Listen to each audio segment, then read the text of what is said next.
शीत की शक्ति समझें और उससे लाभ उठाएं। ताप की शक्ति बहुत दिनों से विदित है। अग्नि के आविष्कार ने मानव जीवन को जो सुविधाएं प्रदान की हैं वे एक एक कदम आगे ही बढ़ती चली आ रही है। अग्नि के बाद बिजली, बिजली के बाद अणु शक्ति, इसके बाद अंतिम शक्ति का स्रोत क्या होगा, इस तथ्य पर विचार करते हुए वैज्ञानिकों की दुनिया यह सोच रही है कि मानव जिस सत्ता को हाथ में लेकर सर्वसत्ता संपन्न हो जाएगा उसका नाम है शीत। शीत भी एक शक्ति है। यह कहने और सुनने में आश्चर्यजनक लगता है, पर वस्तुतः बात ऐसी ही है। जिस प्रकार अग्नि, विद्युत, अणु आदि शक्तियों का इन दिनों उपयोग करके आदिम मानव की तुलना में आज का सभ्य समाज कहाँ से कहाँ पहुँच गया, उसी प्रकार आज की तुलना में भावी शीत युग का मानव प्राणी दैवी, दानवी या न जाने किस प्रकार से नाम से पुकारे जाने वाली अद्भुत शक्ति का स्वामी बनकर रहेगा।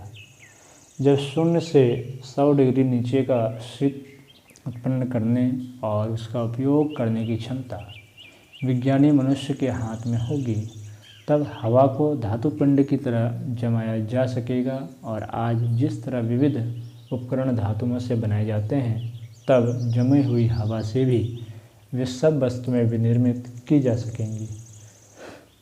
शीशा धातु में बिजली की संवहन क्षमता अद्भुत है। बिजली गुजरते ही वह लाल पड़ जाती है। इसी से हीटर, टोस्टर, इस्त्री आदि यंत्रों में शीशे के तार लपेटे जाते हैं और वे तुरंत गर्म हो जाते हैं। सामान्य तापमान में बहुत सी विद्युत शक्ति ऐसे ही बिखर जाती है। अभिष्ट शीतल वातावरण में शीशे के किसी छल्ले में जरा से बिजली का करंट लगा दिया जाए तो उसमें बिजली अपने आप अनंत काल तक पैदा होती रहेगी। तब बिजली घर बनाने की ज़रूरत न रहेगी। वह एक बार का करंट एक अस्थायी विद्युत भंडार का काम देता रहेगा। शीत विज्ञान पर इन दिनों घोर और गहन अध्ययन चल रहे हैं। इसे क्रियोजेनेटिक्स नाम दिया गया है। इसका इन दिनों प्रधान लक्ष्य है मनुष्य को जमाकर चिरकाल के लिए सुरक्षित कर देना।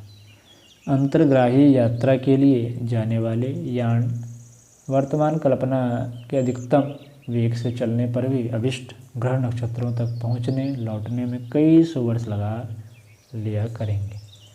इतने दिनों में सामान्य आयुष का मनुष्य तो मर ही जाएगा। फिर उसके लिए भोजन आदि दैनिक उपयोग की वस्तुएं इतनी अधिक चाहिए जो यान से भी ज़्यादा भारी हो। यह संभव नहीं। ऐसी दशा में यही युक्ति काम करेगी कि मनुष्य को शीत में जमा दिया जाए। जमा हुआ प्राणी हजारों वर्ष तक शून्य स्थिति में पड़ा रह सकता है। जब आवश्यकता होगी, स्वसंचालित यान अभिष्ट तापमान उत्पन्न करके मनुष्य को जीवित कर लिया करेगा। निर्दिष्ट ग्रह पर अपना काम पूरा करके यात्री जब पृथ्वी को की ओर लौटेगा, तब उसी स्वसंचालित विधि से अपने आप को तब तक के लिए ठंडा कर लेगा जब तक कि पृथ्वी पर लौट न आए। यह कल्पना असंभव लगती भर है। वस्तुतः इस सिद्धांत की भले प्रकार पुष्टि हो चुकी है और इसे प्रमाणों और परीक्षणों की कसौटी पर सही घोषित कर दिया गया है। तरल नाइट्रोजन में अभी भी वस्तुएं चिरकाल तक सुरक्षित रखी जाती हैं। डिब्बों में फल, भोजन आदि बहुत दिनों तक सुरक्षित रखने में यही प्रयोग इन दिनों चलता है। अगले दिनों तरल नाइट्रोजन को पलक मारते हिमांक फ्रीजिंग पॉइंट दिया जा सकेगा। तब चलता दौड़ता खून बिना किसी विकार के पूरी तरह जम जाएगा और उसे अनिश्चित काल तक जीवित रखा जा सकेगा। इन दिनों तरल नाइट्रोजन में मेंढक आदि को डुबाकर रख दिया जाता है। तब वे सर्वथा निष्प्राण लगते हैं, पर जब उन्हें गर्मी दी जाती है तो फिर तुरंत सजीव होकर पूर्ववत विचरण करने लगते हैं। इस सुसुप्ति काल में उनके शरीर को कोई क्षति नहीं पहुंचती। इन दिनों एक व्यक्ति का रक्त अथवा नेत्र, हृदय आदि कोई अंग किसी दूसरे को दिया जाता है तो यथासंभव तुरंत ही उसकी अदला बदली होती है। लंबे समय तक उन्हें सुरक्षित नहीं रखा जा सकता। भविष्य में शरीर का कोई भी अंग चिरकाल के लिए सुरक्षित रखा जाना संभव हो जाएगा। इस विश्राम काल में शरीर अपनी खोई हुई क्षमता पुनः प्राप्त कर सकता है। हर विश्राम के बाद नई शक्ति संचय करते रहने का क्रम जारी रखकर अपना आयुष्य भी हजारों वर्ष का कर सकेगा। चुंबक शक्ति कल कारखानों में बहुत काम आती है। उसको बताने और उसकी क्षमता स्थिर रखने का झंझट बहुत बड़ा है। भावी शीत युग में कुछ पदार्थों को तरल हीलियम की सहायता से क्रियो चुंबक बना दिया जाएगा और फिर वे चिरकाल तक अपना काम करते रहेंगे। इसके लिए टीन के मिश्रण से बनने वाली नोबियम धातु अधिक उपयोगी सिद्ध हो रही है। ये क्रियो चुंबक साधारण चुंबक की अपेक्षा 12,000 गुना अधिक शक्तिशाली होंगे। अणु बमों से या दूसरे अनुप्रयोगों से उत्पन्न होने वाली रेडियो सक्रियता से बचने के लिए अभी बहुत दुर्बल साधन ढूंढे जा सके हैं, पर जब क्रियो चुंबकों का युग आ जाएगा तब रेडियो सक्रियता से डरने की कोई आवश्यकता न रह जाएगी। एक और अति आश्चर्य से ओतप्रोत संभावना क्रियोजेनेटिक्स विज्ञान की यह होगी कि एक 452 डिग्री तक शीत की बनी अदृश्य बोतल ऐसी बन सकेगी जो आकाश में लटकी रहकर एक ऐसा प्लाज्मा उत्पन्न करेगी जो लगभग सूर्य की सतह जितना गर्म होगा। इस गर्मी से वे सारे काम लिए जा सकेंगे जिन्हें अब तक आग, बिजली, भाप आदि से किया जाता रहा है।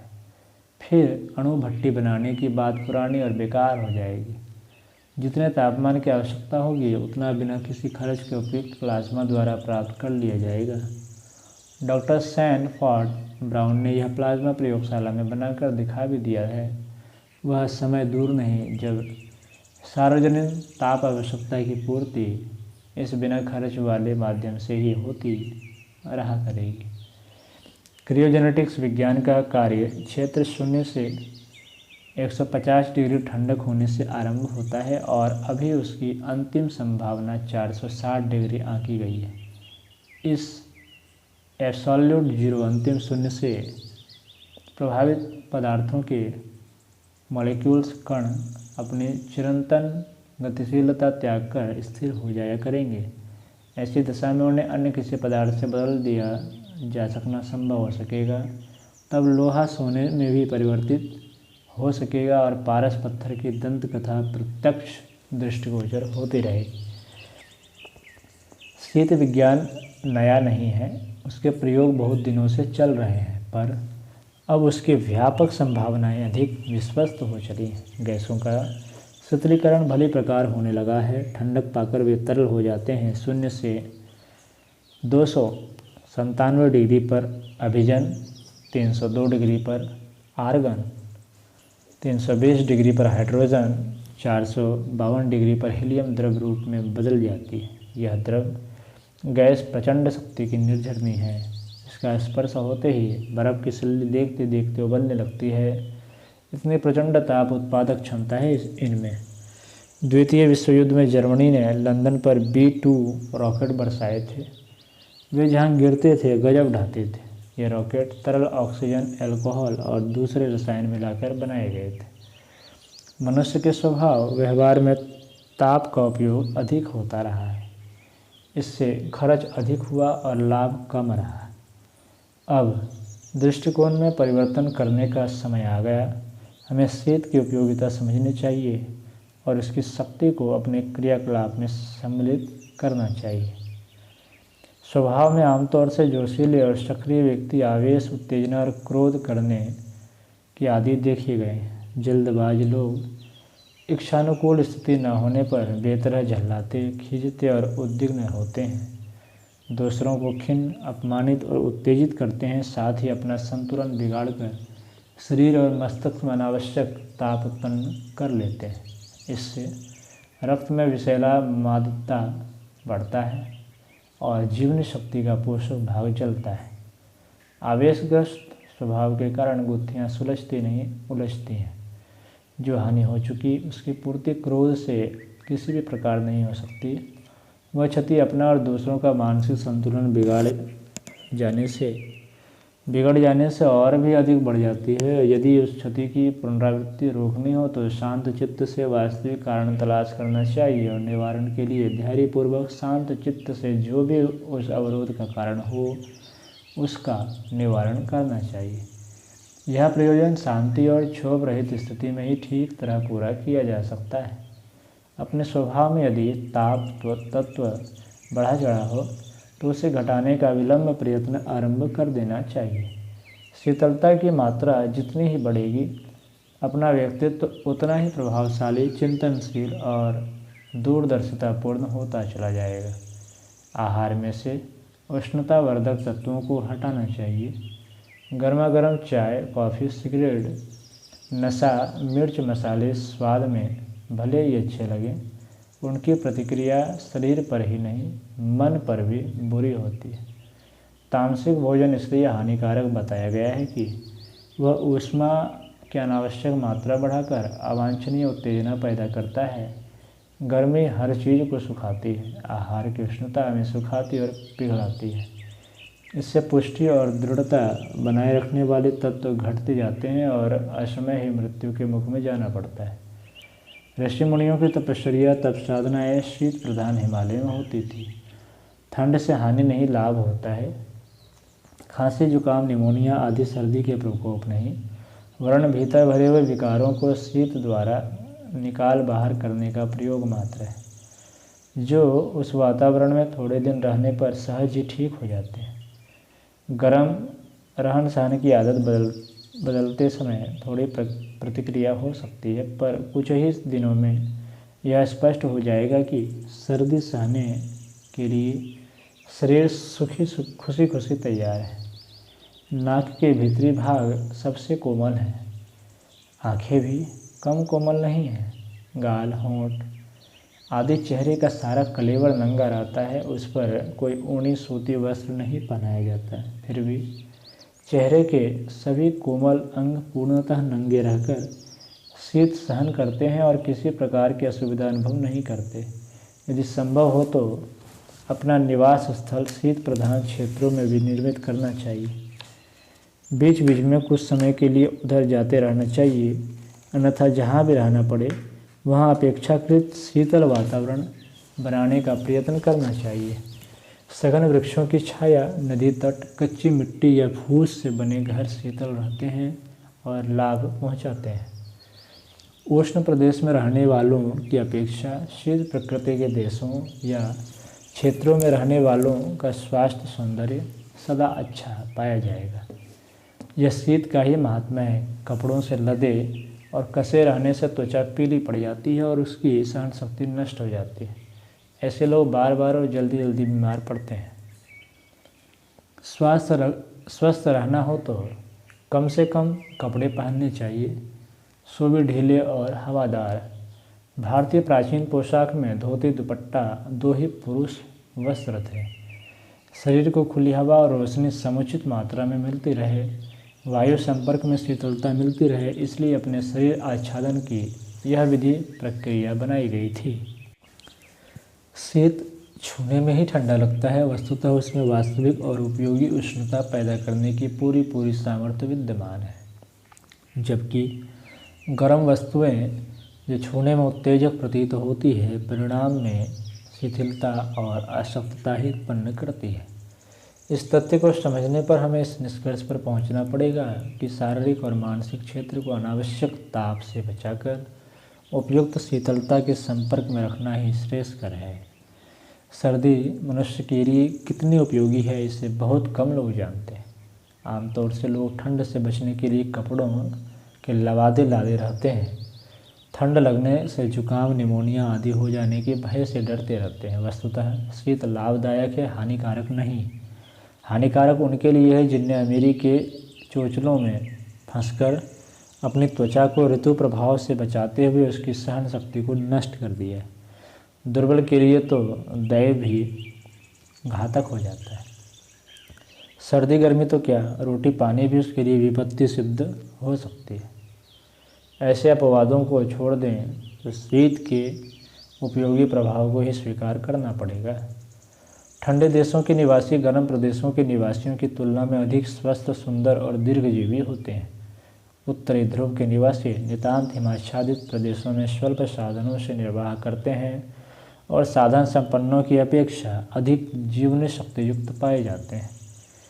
शीत ऋतु में अपेक्षाकृत भूख अधिक लगती है, पाचन अच्छा रहता है और गिरा हुआ स्वास्थ्य भी संभल जाता है। सिद्ध पुरुषों की तप साधना सदा हिमालय में होती रही है। प्राचीन काल में सप्तऋषियों की तथा अन्यान्य तपस्वियों की तपश्चर्याएँ वहीं होती थी। योगेश्वर शिव का स्थान हिमाच्छादित कैलाश है। देवताओं का निवास सुमेरु पर्वत पर बताया गया है। यह सुमेरु गंगोत्री गौमुख से 200 मील आगे है।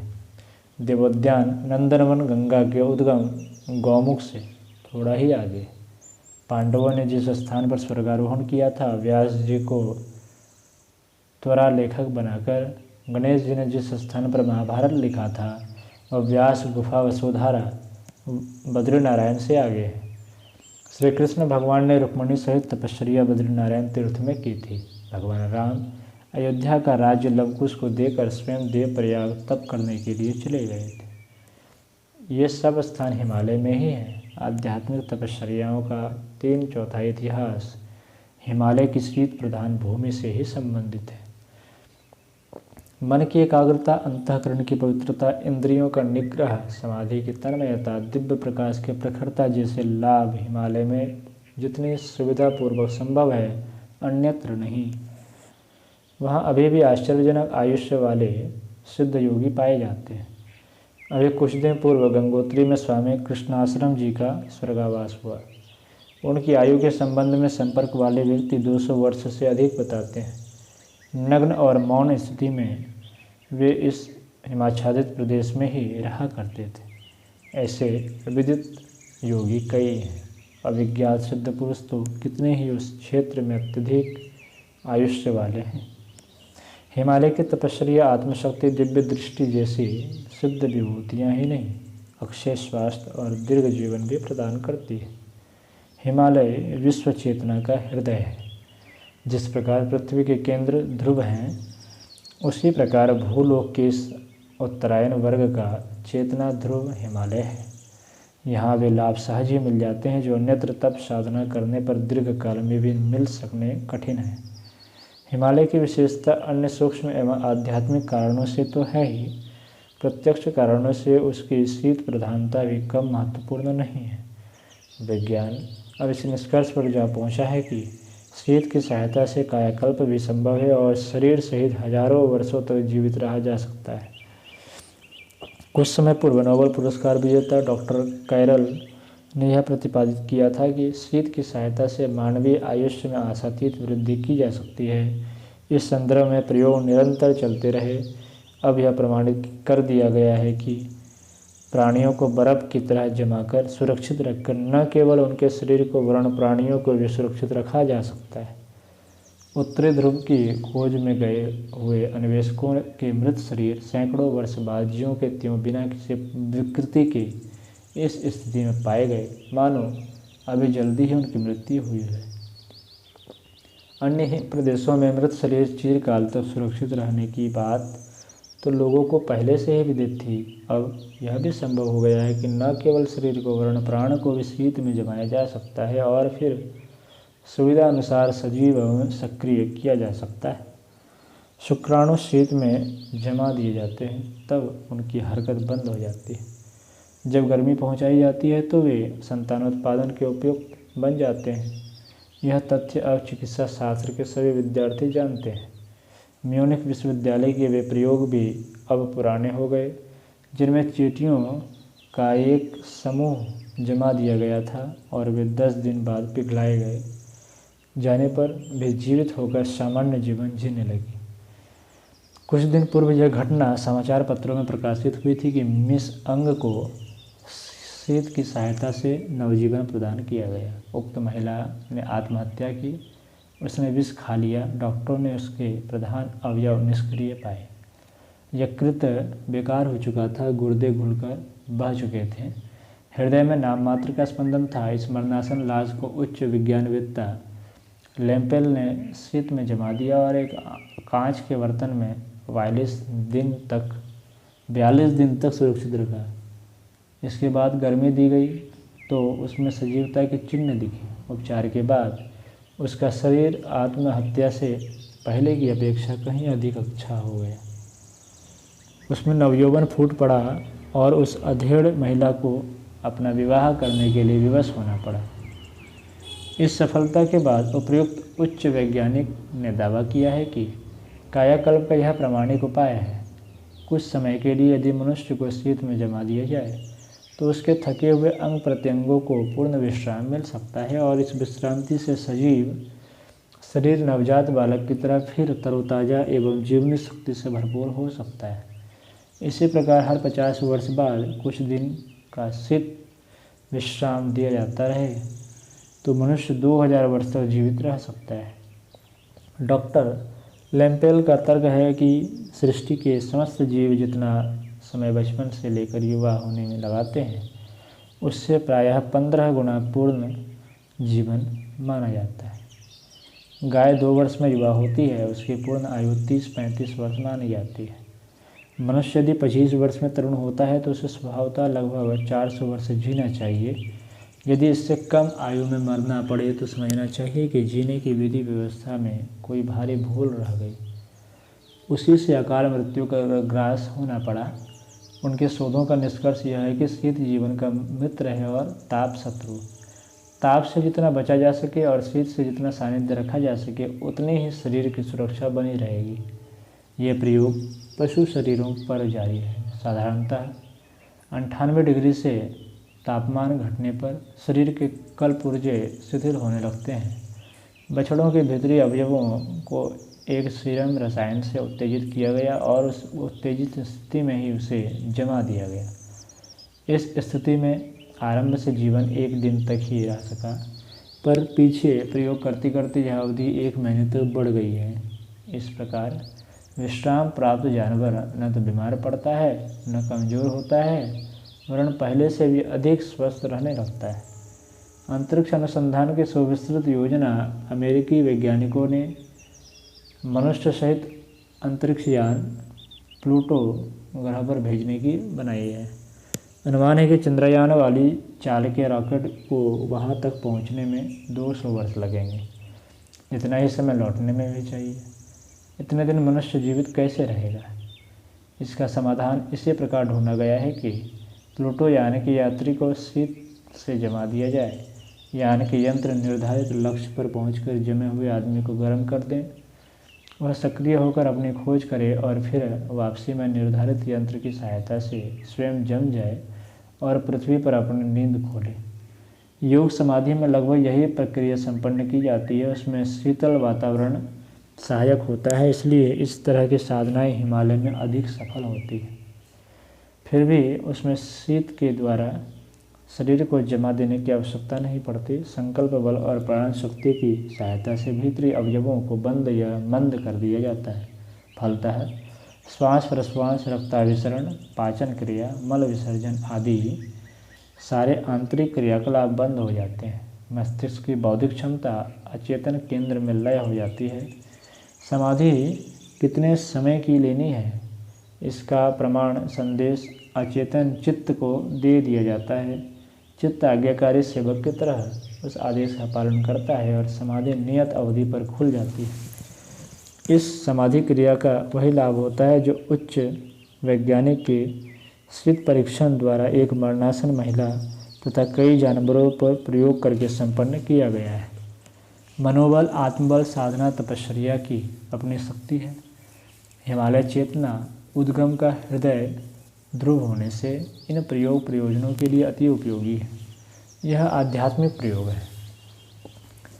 साधारणतः सामान्य जीवन में भी शीत की उपयोगिता समझी और स्वीकारी जानी चाहिए। अमीर लोग ग्रीष्म ऋतु में कश्मीर आदि शीत प्रधान स्थानों में चले जाते हैं और स्वास्थ्य लाभ करते हैं। यह अमीरी की बात हुई। अब गरीब लोग भी शीत ऋतु का लाभ उठाने के लिए शीत वातावरण में आवास निवास संभव बनाने के लिए शीतल प्रदेशों की तीर्थ यात्रा या वहाँ कुछ समय रहने की बात सोचें। वैसी व्यवस्था बनाएं तो यह स्वास्थ्य सुधार की दृष्टि से बहुत उपयोगी सिद्ध हो सकता है। मानसिक लाभ उठाने की साधना भी यदि उसमें जुड़ी रहे तो फिर उसे सोना और सुगंध की उपमा दी जा सकेगी। ओम।